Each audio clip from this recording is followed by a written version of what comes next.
Once again, we're out here on Boone Lake with David Mullins, our Bassmaster Elite Pro Series fisherman. And last week we introduced you to this bait, and we're going to show you how to fish this bait today. Right. It's an alewife pattern. Tell us all about it. Well, the biggest question I get is what swim baits do I use, and what setup do I use on that? And again, this is a Scottsboro tackle swim bait. This is a 5-incher. But the biggest thing is the head size. Right. And the head size depicts on how deep you fish this thing. Usually in the winter, the fish are a little bit deeper. Right. So I'll use like a 3/4 ounce jig head. And all that is just a jig head with just a straight 5/0 hook in it. Right. Okay, as these fish, we're talking about the pre-spawn, as these fish start loading up on these points, they usually suspend. So I really don't need that thing to get on the bottom. So this is a 1/2 ounce head. Right. And I make long casts. Yes. And just reel it real slow. And a lot of times these suspended fish, that's what gets them triggered to bite. Show us how you work this thing. All right, and again, the water's clear.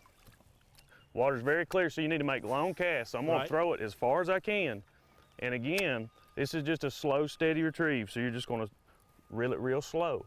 Now, a lot of times, you know, you might not get many bites a day, but the bites you get are gonna be big bites. Yeah. And then sometimes you catch, you know, you can catch 20 to 30 fish on it. This is not one of those baits you're going to come up and tap on. A lot of times if a bass is wanting it, it'll hit it hard. Exactly right. You know, they try to kill it. And you really want to work this thing slow. It's a slow moving bait for the most part.